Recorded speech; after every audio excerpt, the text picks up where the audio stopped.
বৰপেটাত ঘটিছে এক ৰহস্যজনক ঘটনা। আহত গছৰ পৰা নিৰ্গত হৈ আছে ধোঁৱা। এই দৃশ্য চাবলৈ কৌতূহলী লোকে কৰিছে ভিৰ।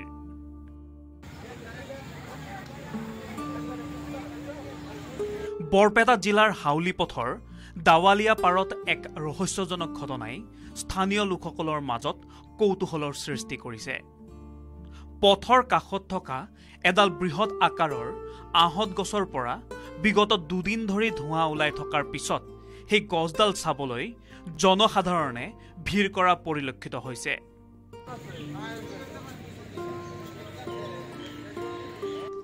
কি কাৰণে গছডালৰ মাজভাগৰ পৰা ধোঁৱা ওলাই আছে সেয়া এই মুহূৰ্তলৈ জানিব পৰা হোৱা নাই। দাবেলাপাৰাৰ এডাল আহত গছৰ পৰা অনবৰতে ধোঁৱা নিৰ্গত হৈ আছে। আচলতে কিয় হৈছে ঘটনাটো কিবা আপোনালোকে গম পাইছে নেকি? সেই সম্পৰ্কে মই শুনিছোঁ, কিন্তু কিয় হৈছে বৰ্তমান আমি গম পোৱা নাই। ইতিমধ্যে ঘটনাস্থলীত বন বিষয়াসকল উপস্থিত হৈ বিভাগীয় কৰ্তৃপক্ষৰ নিৰ্দেশত গছডালৰ কিছু ডাল কাটি দিয়ে। আনহাতে অবিৰতভাৱে গছডালৰ পৰা ওলাই থকা ধোঁৱা নিৰ্বাপন কৰাৰ বাবে অগ্নি নিৰ্বাপক বাহিনীৰ গাড়ীয়ে পানী মাৰিছে যদিও গছডালৰ পৰা এতিয়াও ধোঁৱা নিৰ্গত হৈ আছে। বৰপেটাৰ খণ্ড বন বিষয়া মুনীন্দ্ৰ তালুকদাৰে এই ঘটনাৰ সঠিক কাৰণ এতিয়াও উলিয়াব পৰা নাই বুলি জানিবলৈ দিয়ে।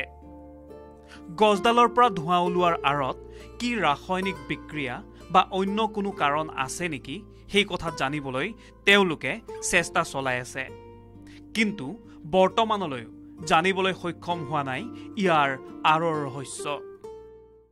বেলেগ মানুহ আমাক সুধিছে আৰু আমিও সুধিছোঁ কি কাৰণত ধোঁৱাটো হৈছে। তেওঁলোকে এতিয়ালৈ কোনো মানুহে ৰিজাল্টটো দিব পৰা নাই। বৰ্তমান ৰিজাল্টটো কোনো দিব পৰা নাই আৰু বৰ্তমান স্থানীয় লোকসকলে এই ঘটনাক লৈ বিভিন্ন অনুমান কৰিছে যদিও তেওঁলোকেও সঠিক কাৰণ জানিব পৰা নাই। মই 12টাৰ পৰা কাম কৰি আছোঁ, ইফালে ঘূৰি কেনে কাম কৰি আছোঁ। পিছে চাওঁ আৰু 12টাৰ পিছত অলপ ধোঁৱা ওলায়। মই ভাবি আছোঁ ক'ৰ পৰা ধোঁৱা ওলায়, সেইকাৰণে মই আৰু পিছফালে ঘূৰি পিনে চাওঁ গছৰ ভিতৰৰ পৰা ধোঁৱা ওলাই আছে।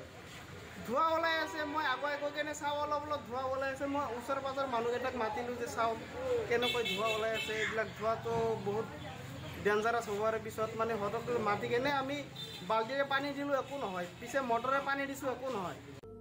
বৰপেটা দাৱালিয়া পাৰত সংঘটিত এই ঘটনাক একাংশই অলৌকিক বুলিও দাবী কৰাৰ বিপৰীতে একাংশই ৰাসায়নিক বিক্ৰিয়া হ'ব পাৰে বুলি সদৰি কৰে। আহত গছডালৰ ভিতৰৰ পৰা ওলোৱা ধোঁৱাক কেন্দ্ৰ কৰি লোকাৰণ্য হৈ পৰে সমগ্ৰ অঞ্চলটো। লগতে সকলোৰে মাজত সৃষ্টি হয় কৌতূহলৰ। বৰপেটাৰ পৰা জিলিয়াছ দাসৰ ৰিপৰ্ট, লোকেল 18।